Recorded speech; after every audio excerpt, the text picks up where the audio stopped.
Good morning. Good morning from Salar. তো বন্ধুরা, আমরা তো অনেকেই গঙ্গাসাগরে কপিল মুনির আশ্রম দেখেছি বা অনেকেই জানি যে গঙ্গাসাগরে কপিল মুনির আশ্রম রয়েছে, কিন্তু এছাড়াও আমাদের এই পশ্চিম বাংলায় লোকচক্ষুর আড়ালে আরো একটি কপিল মুনির আশ্রম কিন্তু রয়েছে, যেটি আমাদের অনেকের কাছে হয়তো অজানা।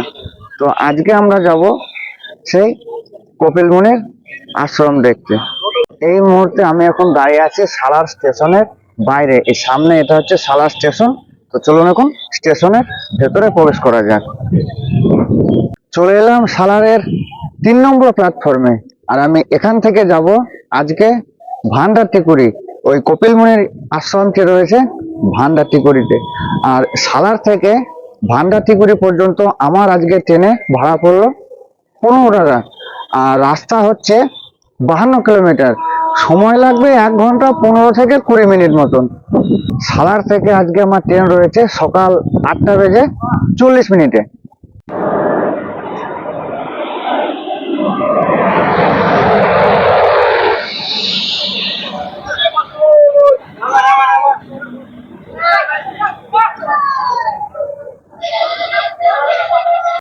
ছেড়ে দিল আমাদের ট্রেন সালার স্টেশন থেকে।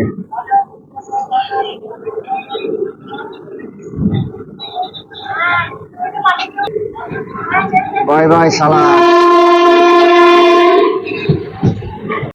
ট্রেনে উঠে পড়লাম। আমাদের ট্রেন অলরেডি সালার স্টেশন থেকে ছেড়ে দিয়েছে। এরপরে আপনাদের সঙ্গে আমার একদম দেখা হবে ভান্ডারটিকুড়ি স্টেশনে নেমে। তবে মাঝে একবার কাটোয়াতে নেমে ট্রেন আমাকে চেঞ্জ করতে হবে। তো কাটোয়ার আর সেরকম কিছু দেখাবো না, একদম সরাসরি ভান্ডারটিকুড়ি স্টেশনে গিয়ে আপনাদের সঙ্গে দেখা হবে। এখন 11টা বেজে 38 মিনিট। সালার থেকে 54 কিলোমিটার পথ অতিক্রম করার পরে এই মুহূর্তে আমি এসে পৌঁছলাম ভান্ডারটিকুড়ি স্টেশন। তো এখন আমাকে এখান থেকে স্টেশনের বাইরে যেতে হবে। চলুন স্টেশনের বাইরে যাওয়া যাক।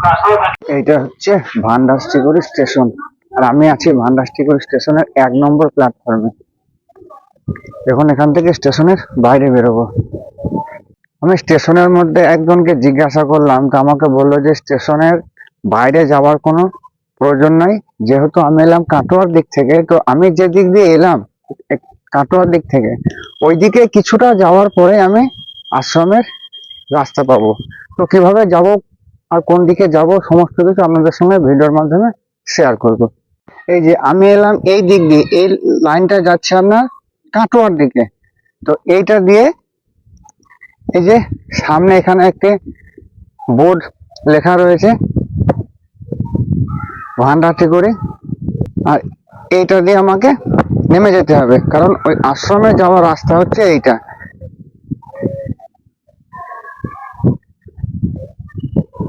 আর এই যে রেল লাইনটা সোজা চলে গেল কাটোয়ার দিকে। এই যে এই দিক দিয়ে আমাকে এখন হেঁটে যেতে হবে। ভান্ডারটিকুড়ি স্টেশন থেকে কপিল মুনির আশ্রম যেতে কিন্তু কোনো রকম টোটো অটো কোনো কিছু কিন্তু পাওয়া যায় না। এটা সম্পূর্ণ পায়ে হেঁটে যেতে হয়। আর হেঁটে যেতে সময় মোটামুটি মিনিট 5-7 হয়তো এরকম লাগতে পারে, যেহেতু আমি প্রথম এসছি এখন জানি না, জিজ্ঞাসা করতে করতে যাচ্ছি। আর আমি এখন রেল লাইনের পাশ দিয়ে হাঁটছি সোজা। আর আমার পেছন দিয়ে যে দিকটা দেখতে পাচ্ছেন, ওই লাইনটা সোজা চলে গেল হাওড়ার দিক দিয়ে। হাঁটতে আমি এখন চলে এলাম মেন রোডের কাছে। আর এখানে একটি রয়েছে রাধাকৃষ্ণ মন্দির, তারপর রাধাকৃষ্ণকে দর্শন করব। শ্রী শ্রী রাধা গোবিন্দ ও শিব মন্দির, ভান্ডারটিকুড়ি, বরিশাল পাড়া বটতলা। এখানে রয়েছে রাধাকৃষ্ণ এবং মহাদেব, রাধা গোবিন্দ এবং মহাদেব রয়েছেন ভেতরে। আর এই মেন রোডে উঠে আমাকে যেতে হবে এই বাঁ দিক দিয়ে। বাঁ দিক দিয়ে এই যে সামনে যে রেল গেটটি রয়েছে, রেল গেটটি পার হয়ে ওপার দিয়ে যেতে হবে। আর এই যে প্রাচীরটি দেখতে পাওয়া যাচ্ছে, পুরো প্রাচীরটি কিন্তু ওই আশ্রমের এরিয়ার মধ্যে। এটা হচ্ছে পুরো আশ্রমের প্রাচীর। তখন এদিকে আমাকে সোজা হাঁটতে হবে। আর রাস্তার পাশে সব বড় বড় গাছ রয়েছে, এই যে বড় বড় গাছ। আর এই হলো আশ্রমের প্রাচীর। এই ডান পাশে যে পাঁচিরটা পুরো রয়েছে সবটা হচ্ছে আশ্রমের পাঁচির। আমি যখন সালারে ট্রেন ধরেছিলাম তখন আমার ট্রেনের টাইম ছিল 8:40। তো 8:40 ট্রেন ধরার পরে মোটামুটি 9:15-20 ভেতরে আমি কিন্তু অলরেডি কাটোয়া পৌঁছে গেছি। কিন্তু কাটোয়া পৌঁছানোর পরে কাটোয়া থেকে আমার ভান্ডারটি করে ট্রেন ছিল 10:50 তো প্রায় 1.5 ঘন্টার কাছাকাছি আমি কাটোয়া স্টেশনে বসেছিলাম।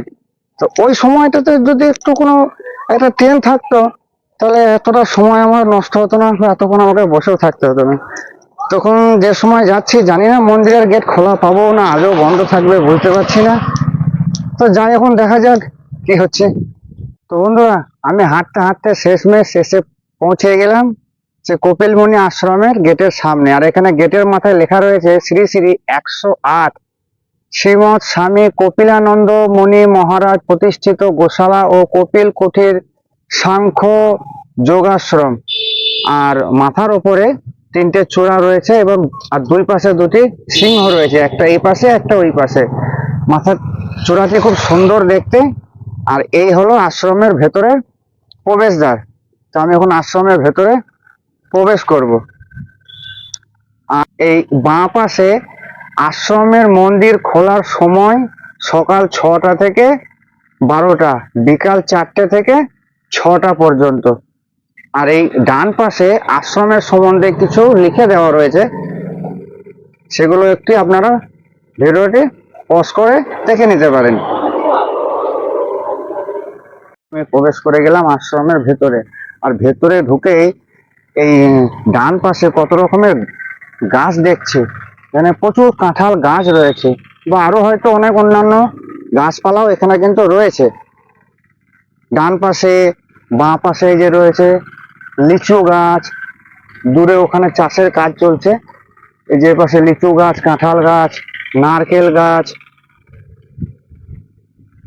আর আমাকে এখন যেতে হবে সামনে দিয়ে। খুব শান্ত নিরিবিলি একটা জায়গা।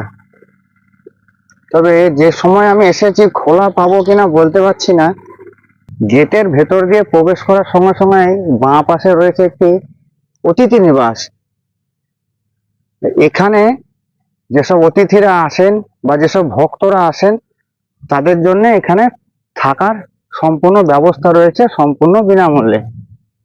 বা এখানকার হয়তো ভক্তরাও তারা এখানে থাকেন। তো আমি এখন এই সামনের দিকে এগিয়ে যাব। এখানে 2 চাকা 4 চাকারও পার্কিং এর সুন্দর জায়গা রয়েছে। ডান পাশে ওই যে দূরে দেখা যাচ্ছে ওখানে প্রচুর কাঠ রয়েছে। আমার মনে হয় এখানকার ভোগ প্রসাদটা যতদূর সম্ভব কাঠের জালে রান্না করা হয়। এখানে লেখা রয়েছে সাইকেল এখানে রাখুন, গাছে লিখিবেন না। এখানে চাষের জন্য একটি ট্র্যাক্টরও রয়েছে ওই যে দূরে। এখানে ডান পাশে দেখছি পরপর 3টি মন্দির রয়েছে, এই একটা, এই একটা, আর ওই একটা। তো প্রথমে আমরা একে একে মন্দিরগুলো দর্শন করব। আর এই মন্দিরটা কিন্তু রয়েছে 5টি চূড়া বিশিষ্ট, 4 কোণায় 4টে এবং মাঝখানে চূড়াটি বেশ বড়। তো যাই এবার এই মন্দিরে। এই যে এটা হচ্ছে সামনের দিক, মূল প্রবেশদ্বার হচ্ছে এটা। তবে এটা হচ্ছে সমাধি মন্দির। তো চলুন এনাকে একবার দর্শন করি। ইনি হলেন শ্রীমৎ স্বামী জ্ঞানদানন্দ মহারাজ। ওনার সমাধি মন্দির এটা, জ্ঞানদানন্দ মহারাজের। ভেতরে একটি কাঠের সিংহাসন বানানো রয়েছে এবং এটিকে একটি কাঁচের ফ্রেমের মধ্যে ঢেকে রাখা রয়েছে, যাতে কোনো রকম ধুলো বালি ময়লা মাটি না ভেতরে প্রবেশ করে ওর জন্য। আর বাইরেটা সুন্দরভাবে ফুল দিয়ে সাজানো রয়েছে। আর স্বামী জ্ঞানদানন্দ মহারাজের নেম প্লেটটি কিন্তু এখানে সুন্দরভাবে বসিয়ে দেওয়া রয়েছে। জ্ঞানদানন্দ মহারাজের সামনাসামনি রয়েছে একটি যজ্ঞ মন্দির। এইখানটাতে যজ্ঞ হয়।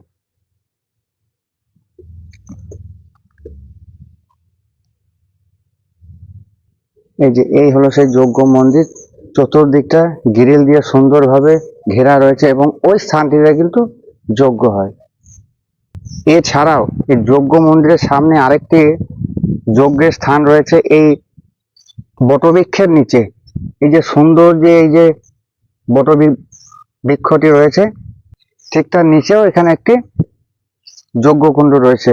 তবে আমার মনে হয় আগে হয়তো যজ্ঞ এখানে হতো, এই স্থানে হতো, পরবর্তীতে মনে হয় এটা এখান থেকে এখানে এসেছে আমার সম্ভবত।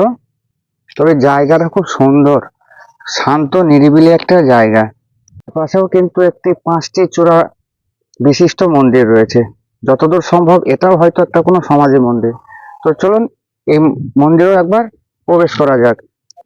এইটি হলো এই মন্দিরের মূল প্রবেশদ্বার। এই সিঁড়ি দিয়ে এখন উপরে উঠতে হবে। উঠে পড়লাম উপরে। এটি হলো শ্রীমৎ স্বামী গোকুলানন্দ মহারাজের সমাধিস্থল।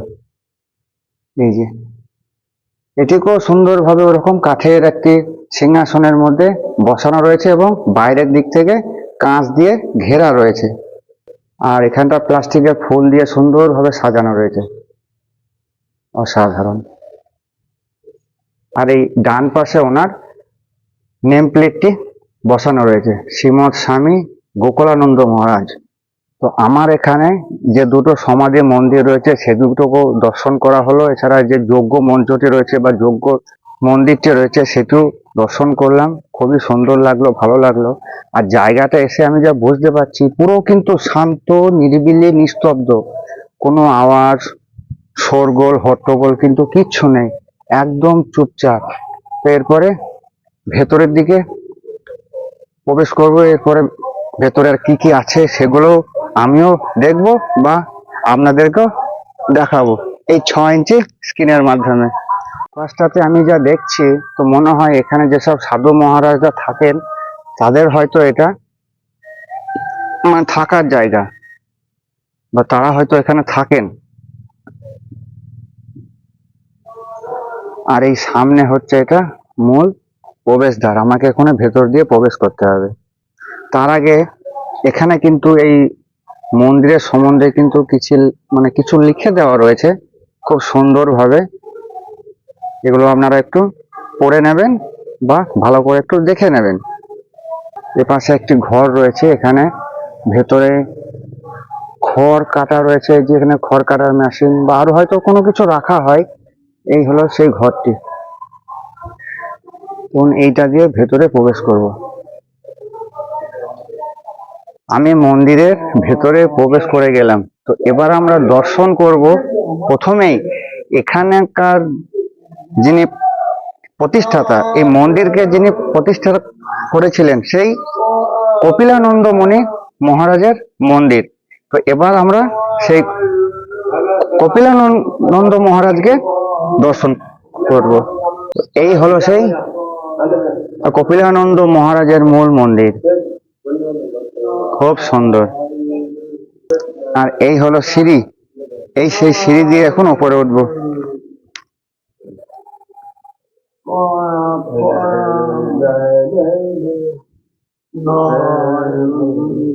এই হলো সেই কপিলানন্দ মহারাজের আশ্রম। এখানে ওনার একটি সুন্দরভাবে মূর্তি রয়েছে।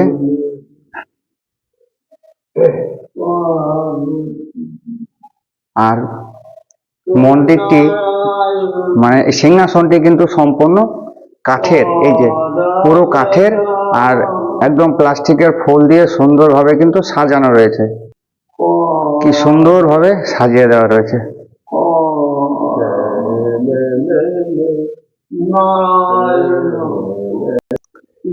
খুব সুন্দর, আমাকে দারুণ লাগলো দর্শন করে। আর ওপরে এখানে লেখা রয়েছে সৎ গুরু ওম। আর এখানে দেওয়ালে কিন্তু কিছু লিখে দেওয়া রয়েছে। নিচেকার কিছুটা কালি হয়তো উঠে গেছে, কিন্তু লেখাগুলো কিন্তু সুন্দরভাবে বোঝা যাচ্ছে। ডান পাশেও কিন্তু কিছু এরকম ভাবে লিখে দেওয়া রয়েছে। এবার যাব এই পাশে। এই যে এই সেই স্থান যেখানে 100 বছর ধরে যজ্ঞ হয়ে আসছে।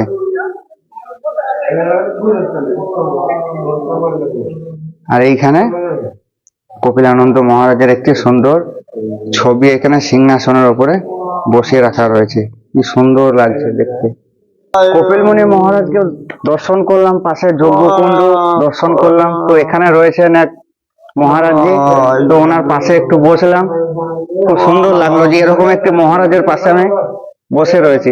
তো মহারাজজি, আপনার নামটা কি? আপনার নাম? ভোলানাথ ব্রহ্মচারী। তো এই মহারাজের নাম হচ্ছে ভোলানাথ ব্রহ্মচারী। খুব সুন্দর লাগলো এরকম একটি মহারাজের পাশে বসতে পেরে। তো এখানেও কিন্তু আরেকটি সমাধি মন্দির রয়েছে। তো এই সমাধি মন্দিরটি হলো শিষ্য সন্ন্যাসিনী মুনিমাতা সদাপূর্ণা দেবী। তো এটি হলো ওনার এই সমাধি। ঠিক এটাও একইভাবে একটি কাঠের সিংহাসনে সুন্দরভাবে সাজানো রয়েছে, বা ওনার মূর্তি বা বিগ্রহটিকে বসিয়ে সুন্দরভাবে সাজিয়ে রেখে দেওয়া হয়েছে। এইটি হলো ওনার নেম প্লেট, যেটি রয়েছে মন্দিরের বাঁ পাশে। এবারে ভেতরকার দিকটাই একটু ঘুরে দেখব। খুব সুন্দর। এখানে আমি যেটুকু শুনলাম যে এখানে যেসব ভক্তরা রয়েছেন এই মন্দিরের, এখানে নাকি সূর্য উদয় থেকে সূর্য অস্ত অবধি এখানে কিন্তু 12 ঘন্টায় নাম গান হয়। কেউ না কেউ এখানে নাম জপে বা নাম গান করেন। আর আমরা বাইরে যে মূর্তিগুলো দর্শন করলাম তাদেরই ছবি এখানে সুন্দরভাবে বাঁধিয়ে রাখা রয়েছে। যেসব সাধু মহারাজরা ছিলেন তাদের, আর একটা মহারাজের ছবির নিচে তাদের নামও কিন্তু লেখা রয়েছে। এটা হচ্ছে কপিলানন্দ মহারাজের ছবি। পাশে একটি রয়েছে মুনিমাতা সদাপূর্ণা দেবীর ছবি। এপাশে রয়েছে গোকুলানন্দ মহারাজের একটি ছবি। আর এই জায়গাটায় গুরুদেবের গুরুপদের বাণী, যা এখানে কিছু একটা লিখে কিন্তু দেওয়া রয়েছে। আর এখানেও কিন্তু ঘরের ভেতরে একটি কপিলানন্দ মুনি মহারাজের সুন্দর একটি ছবি এখানটায় সিংহাসনের মধ্যে সাজিয়ে দেওয়া রয়েছে। অসাধারণ লাগছে। ছবিটির ওপরে মানে বাইরে এখানে একটি নাম কিন্তু লেখা রয়েছে, যে পবিত্র নাম, পবিত্র ভক্তি, পবিত্র ধুলা, পবিত্র বিভূতি, পবিত্র মন করিলে গ্রহণ বাধিত, জ্বালা হইবে মোচন। ভেতরটা ঢুকলাম, ভেতরটা ঘুরেও চতুর্দিকটা দেখলাম। দেখার পরে একটু বসলাম। তা কি বলবো, এত শান্তি লাগছে, এত ভালো লাগছে সত্যি যে আমাদের পশ্চিমবাংলায় এরকমও জায়গা আছে। মানে কি, আমি আপনাদেরকে শান্তির অনুভবটা হয়তো ঠিক ভাষায় ব্যাখ্যা করে বলে হয়তো বোঝাতে পারছি না। কি ভালো লাগছে, এখান থেকে মানে উঠে যেতে মনে হচ্ছে না, এত সুন্দর লাগছে আমাকে। তো বেশ, এখানকার জায়গা দেখা হলো। এরপরে বাইরেকার জায়গাগুলো আর কিছুটা ঘুরে ঘুরে দেখবো। আর এখানে কি হয় না হয় জানবো। সমস্ত কিছু আপনাদের সঙ্গে ভিডিওর মাধ্যমে শেয়ার করব। বাইরে এখানটা লিখে দেওয়া রয়েছে, আপনি সিসিটিভি ক্যামেরার আওতায় আছেন। আর এখানটায় লিখে দেওয়া রয়েছে, জুতো খুলিয়া প্রবেশ করুন। এখানে যখন আপনি ভেতরে প্রবেশ করবেন তখন জুতো দুটি বাইরে খুলে দিয়ে তবে ভেতরে প্রবেশ করবেন। তো এখন আমি যাব এইটা দিয়ে, আর কি কি আছে ভেতরে সেগুলো সব ঘুরে ঘুরে দেখবো। চলুন এবার এটা দিয়ে যাই। তো এই যে এখানে ঘরগুলো দেখতে পাওয়া যাচ্ছে, এখানে কিন্তু শুধুমাত্র এখানকার যেসব সাধু মহারাজা রয়েছেন, এই যে এক মহারাজজি এখানে বসে রয়েছেন, তো ওনারা এখানে কিন্তু থাকেন। আচ্ছা, তো এখানে একটি মহারাজ বসে রয়েছেন। আপনার নামটা? শ্যামানন্দ স্বামী। শ্যামানন্দ স্বামী। যাক, এক মহারাজের সঙ্গে আমার দর্শন হলো। তো এখন আমি যাব এইটা দিয়ে এখানকার যে গোশালা রয়েছে সেই গোশালাটিকে দেখতে। এই হলো সেই গোশালা। এই যে এখানে কত গরু বাঁধা রয়েছে, বড় বড় গাভী। আমরা যেমন মায়াপুরে যেরকম গোশালা আমরা দেখেছি, ঠিক সেই রকমই গোশালা কিন্তু এখানে রয়েছে। কত বড় বড় গোমাতা রয়েছে। আস্তে মাঠে চলে আসছে, আর কিছু গোমাতার ভেতরে শুয়ে আছে। আর এ পাশে কিন্তু ওই গাভীদের বাছুরগুলি রয়েছে, বেশ কতগুলো বাছুর এখানে আছে। গোশালাটি দর্শন করলাম, তো গোশালার ভেতরে যখন আমি ঢুকলাম, তো কি বলবো, মনটা আমার এত পবিত্র হয়ে গেল, সেটা মানে আমি ব্যাখ্যা করে হয়তো ঠিক বলতে পারছি না। তা যেন মনে হচ্ছে শরীর মন প্রাণ সবকিছু পবিত্র হয়ে গেল। আমি মায়াপুর গোশালা অবশ্য দেখেছি, মায়াপুরের গোশালাটা এর থেকে অনেক বড়, অনেকটাই বড়। তবে তাহলেও এখানে আমি যেটুকু দেখলাম সত্যি খুব ভালো লাগলো, খুব সুন্দর। এখানটায় গোমাতাদের জন্য খাবার এখানে তৈরি হয়। আর এই যে এই টোটালটা হচ্ছে এই আশ্রমের বাগান। এই আশ্রমের এরিয়াটা প্রচুর বড়, প্রচুর। ওই দূরে যে পাঁচিরটি দেখতে পাওয়া যাচ্ছে, আমি জুম করে দেখানোর চেষ্টা করছি, ওই পাঁচিরটি, ওই এরিয়া সম্পূর্ণ এই আশ্রমের। আর এই যে এখানে যত গোবর গুলো এখানে পড়ে রয়েছে গোমাতাদের, এগুলো কিন্তু এই আশ্রমে যেসব জমি রয়েছে, জমিগুলো চাষ করার জন্য সার হিসাবে ব্যবহার করা হয়। এখন এই আশ্রমের যিনি মূল যে মহারাজ যে রয়েছেন, তো ওনার সঙ্গে দেখা করলাম, কথা বললাম। তো ওনার নাম হচ্ছে গোবর্ধন মহারাজ। তো উনি কিন্তু ক্যামেরার সামনে আসেন না বা আসতে চান না। তো তো তার জন্য মানে ওনাকে আমি আপনাদেরকে দেখাতে পারলাম না, যেহেতু উনি ক্যামেরার সামনে আসেন না বলে। উনি বললেন যে এখানে যা যা আছে সবকিছু দেখো, ঘুরে দেখো, বা যেসব ভেতরে আরো যেসব মহারাজদের ছবিগুলো রয়েছে সেগুলো দেখো, কিন্তু আমি ক্যামেরার সামনে আসবো না। তো যাই হোক, এবার আমরা এই আশ্রমের জমি জায়গাগুলো একটু ঘুরে ঘুরে দেখি, এছাড়া আর কি কি আছে সেগুলো দেখি। তো এখান থেকে যত দূর নজর যায় আর কি, মানে শেষের পাঁচিরটা আমি এখান থেকে দেখতে পেয়েছি না। সমস্ত জায়গাটা কিন্তু এই এই আশ্রমের জায়গা, আর সবটা হচ্ছে আশ্রমের এরিয়া। আর এখানে এই যে যত সব গাছ আছে সব হচ্ছে লেবুর গাছ, সব লেবু গাছ লাগানো রয়েছে, প্রচুর প্রচুর। মানে যত রকম ফসল আর কি দরকার হয়, সমস্ত ফসল কিন্তু এখানেই হয়।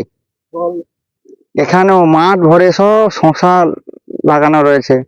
আর ওই দূরে দেখতে পাওয়া যাচ্ছে পাঁচির, এখানে হচ্ছে বাঁশের ঝাড়, সমস্ত কিছুই আশ্রমের। আর এইখানের এই কপিলমুনি আশ্রমের টোটাল এরিয়াটা হচ্ছে মোট 500 বিঘে জায়গা। মানে এবার আন্দাজ করে নেন যে এরিয়াটা কত বড় হতে পারে।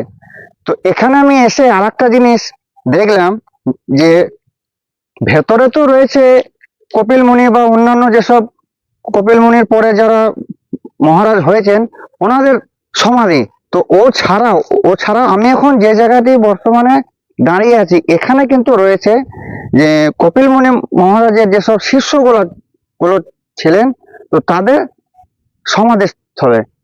তো এগুলো হচ্ছে ওনাদের সমাধিস্থল।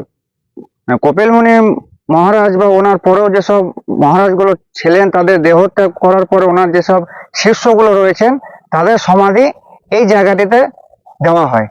আর এখানে যেসব সাধু মহারাজদের ঘরগুলো রয়েছে বা যেসব মানে অতিথি নিবাস রয়েছে, শুরুতেই গেটে ঢোকার সময় আপনাদেরকে আমি দেখিয়েছিলাম।